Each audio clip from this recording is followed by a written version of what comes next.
this at the bottom here, but some researchers have said, let's map a lot of people with substance problems and see if we can form subgroups. A common one is those early starters, Moffat's early onset group. You've got early ADHD, and you're not doing very well in school, and you start to get oppositional, and by your teen years, you're getting high all the time on whatever substance. Maybe the impulse control problems of ADHD are playing into that. There's another group that tends to never have been very aggressive or not have a lot of ADHD, but they've been doing sneaky, stealing, lying stuff for a long time. And then a third group where it really does seem to be the use of the substance to cover over the anxiety and depression and kind of general life malaise you're feeling. Now, you want to get confused? Stay awake for the next couple of minutes. DSM-4 had the craziest system for classifying substance problems of all time. DSM-5 has tried to simplify it, but it's still pretty confusing. So in DSM-4, it said, okay, there's 3 ways you can get into our manual. Number 1, you can have a disorder of substance abuse. You get drunk and you act drunk. That's a substance use disorder. That's the acute effects of having too much alcohol in your bloodstream. Or you could start to use alcohol several times a week and daily, and it's interfering. You can't attend school anymore, and you can't hold down a job, and nobody will be with you. That's a substance abuse disorder. And then the third, sort of the highest part of the hierarchy, was substance dependence. You can't stop now, or your body will kind of break down. Quote, addiction. So substance use, the acute effects of this substance. Substance abuse, it's wrecking your life. And substance dependence, there's something physiological going on. The problem is each one of those spills into the other. It's not a very clean distinction. DSM-5 kind of got rid of that, and it talks about substance-related and addictive disorders.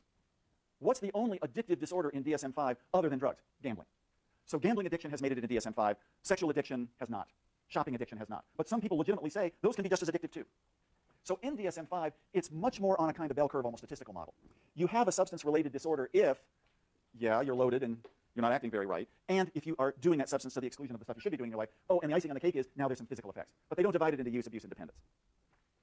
What about dependence? What about the biological side of things? For many drugs, not all, what happens if you take a psychoactive drug, a drug that actually gets through if you swallow it, it goes through your stomach, your bloodstream, it actually gets into your brain, and it hits some receptors up there, and it makes you feel relaxed or euphoric or excited, and you like that feeling. What do you often have to do tomorrow to get the same buzz? Take a little bit more. And what about the day after that? Take a little bit more. That's called tolerance. The same dosage over time doesn't yield the same buzz. You need more to maintain that nice euphoric state you'd like. Now, you don't need to know this for this class, but if you take drugs and behavior or my graduate psychopharmacology class someday, there's some interesting reasons why this happens. One of them has to do with not your brain, but your liver and kidney. Some drugs you take make your body more efficient at getting rid of the drug. You excrete it quicker. So what do you have to do the next day? Take more to fight the increased metabolism. There's another kind that's called cellular.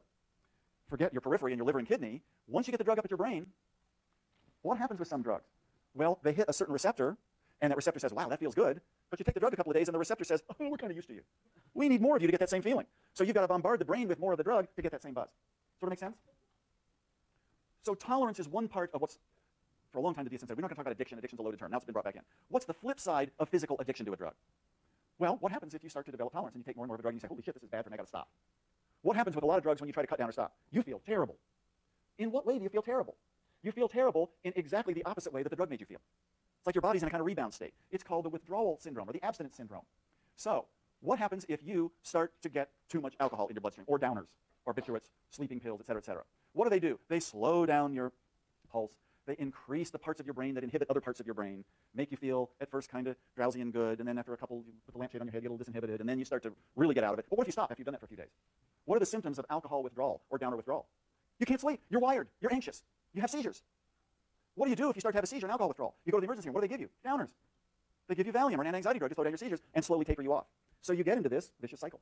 Similarly, if you get addicted to stimulants, you don't need much sleep, sex feels good, that boring class assignment you can do all night, right? And what happens if you go cold turkey off stimulants? You crash. You can't wake up. You're depressed, not euphoric. So on average, the withdrawal syndrome for a drug gives you the opposite symptoms that the drug did. But what's the best way to temporarily get out of that withdrawal symptom? Do the drug again. And now you're in the vicious cycle. Make sense? So what kind of drugs can you get dependent on? Can you start to abuse? Well, stimulants. Most people with ADHD, if you have a good doctor and you take your stimulants for ADHD, nothing like this happens, because it may be that actually your brain doesn't get much of euphoria. But if you're starting to do stimulants as a study aid or as a party pill, and you don't have underlying ADHD, what happens? You stay up later, you're more focused, and you get a buzz. How do you intensify the buzz?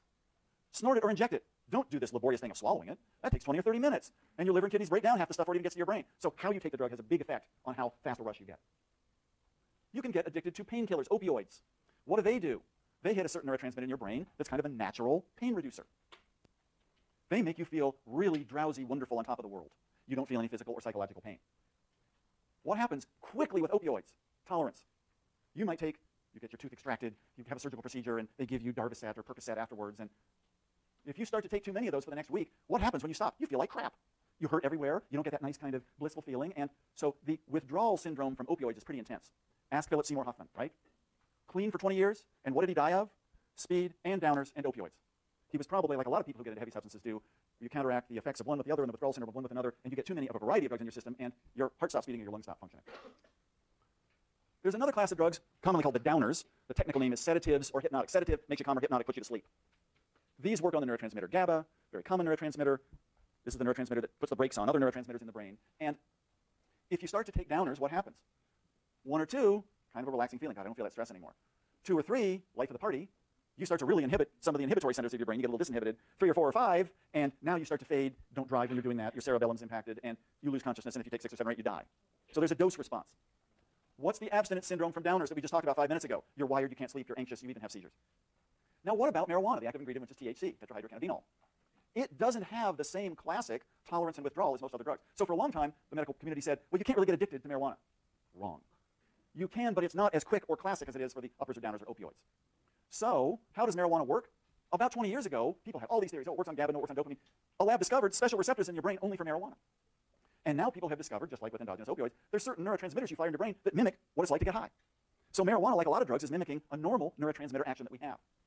What are the big effects of marijuana? If you haven't noticed through experience, it doesn't exactly make you smarter right away. It kind of gets you a little fuzzy. It kind of increases appetite, the munchies, except if you use it, say, on Jamaica or the Caribbean islands, where marijuana is used as an appetite suppressant. So it happens to do with what your expectations are, not just what the physical effects are. There's not a clear tolerance. I mean, stimulants and downers, you can develop tolerance within a week. With marijuana, it takes a lot longer, and there's this interesting thing called reverse tolerance. You take it, and the next, you wait a week and you have 1 hit and you're buzzed. Your body rebounds the other way, so that instead of requiring more and more, now you require just a tiny bit because your system's sensitized. And the withdrawal syndrome is pretty unpleasant for marijuana, but it's longer lasting and it's more subtle. So we talked, of course, about legalization and what we do about that. So what does developmental psychopathology have to say about this? If you start using substances before the sort of normative, used to be college age, now high school age, you start to use substances as a kid, there's usually big problems. There's big problems in terms of using these as a coping strategy, and there's big problems in terms of brain development. Question here. What do you mean when you say As a kid, before 13, 14, or 15. That seems to be, for many substances, especially marijuana, not like an absolute yes or no critical period, but a pretty sensitive period, which we'll talk about in a minute. So, is it that early use retrains your brain before it should be retrained, or is it, again, I'm not really coping with friends or family in school, I'm using the substance as my coping mechanism, and I don't develop these other skills? What about families? The biggest predictor of high rates of substance abuse is not necessarily authoritarian parenting or permissive parenting, but remember monitoring. Where is your kid? It's 11 o'clock. Remember, you do have a kid at 14. Remember, Charlie, right? So parents who, for one of a number of reasons, have a kid who's hard to monitor or overwhelmed with their other life circumstances and just let Charlie do his thing, that's a gateway towards heavier and heavier substance use. Does it kind of make sense? What about the peer group? This is where a lot of people say, forget the family, it's the peer influence, because that's who you're usually getting high with. But are the peers the absolute influence, or are you self-selecting into that peer group?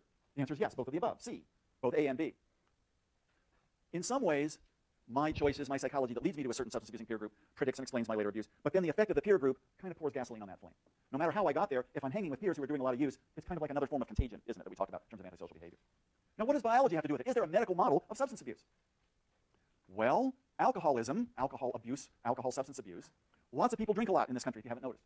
And it's kind of normative, a lot of people your age. But what if you start drinking early in your teen years and it's hard for you to stop? There's a form of alcoholism that tends to have a very high heritability. It's just that form. For most other people who get into problem drinking, the heritability is not particularly high. It's a lot of social and peer influence. So what do we mean by this? Mark Schuckett is a psychiatrist at UC San Diego, very esteemed biological psychiatrist. He started this research about 30 years ago now. You probably couldn't do this research today for the reason you'll understand. You're a UCSD student, and you go to the Schuckett alcohol lab to fulfill your RPP requirement. And what's that lab? It's a bar. It's an open bar. I think they capped it at 5 drinks. I can't remember in various studies. And so he got freshmen, Psych 1 students, to go to the bar. And a subset of them had never had alcohol in high school. That's a pretty rare group, but not exclusively rare. And he observed, how many drinks would you have at the bar? What happened to most people the first time? First drink, holy shit, what have I been waiting for? Second drink, I don't know, maybe I won't do my third, start to feel kind of cruddy. And then there's a subgroup of this subset of never having been exposed to alcohol people who went through all 5 and said, holy shit, let's do the next study, right? I'll get more units. It's like no problem at all. So the idea is there's some people, say, now that's tolerance. Well, it's not tolerance because they've never had alcohol before. They have an inborn tolerance. There's a subgroup of people whose neurotransmitters are configured in such a way that you don't get that initial high and then that crash. It's like first time you ever drank, you could handle a bucket load. Controlling for everything else, what happened 20 years later in the follow-up? What are the rates of alcoholism in the normative group of people who stopped after a couple of drinks? The usual rate in the population. What about the people who drank the bar dry? 3 times the rate of alcoholism. Maybe there's some people with a genetic configuration to already have a tolerance before you've had your first drink. So what's the lab doing down there now? They're identifying the specific genes, and these are often dopamine genes, that predispose some people to have this inborn tolerance. So it's an interesting example of the presence of a substance, peer modeling, and in a subset of people, there may be a genetic configuration that predisposes to really heavy use. Final point, remember good old Caspi, serotonin transporter gene by life experience interaction, gene-environment interaction, you'll never forget it, right? They did another study of the Dunedin sample looking at a third gene. This is the COMT gene, the catechol-O-methyltransferase gene. You don't need to know that, but it's a gene that helps to produce in your brain a substance that helps metabolize norepinephrine from dopamine and does other things with these important neurotransmitters. And like with the serotonin transporter gene and the MAOA gene, you can be born with a sort of efficient form of this gene or a less efficient form. It was thought that if you're born with a less efficient form and you've not quite got enough dopamine upstairs, maybe that would be predictive of later psychosis and schizophrenia. So that's the gene part. What's the environment part? They subdivided the Dunedin sample into those who started 2 to 3 times a week marijuana use before age 15. Did that predict later psychosis and schizophrenia? Just a little bit. Did the interaction predict? Yes, it did. If you're born with the risky form of the gene and you started using grass before 15, the chances you developed psychosis and schizophrenia magnified greatly. Some people may be more vulnerable inbornly to the effects of early marijuana on the developing brain, causing later hallucinations, delusions, and serious life problems. So what does that do for prevention? Do you let people smoke marijuana only if they've got a certain genotype? Do you have to get a blood sample before you go to the marijuana dispensary? These are interesting issues that the developmental psychopathology perspective raises. So we're out of time, and we'll do one slide next time and see you next week.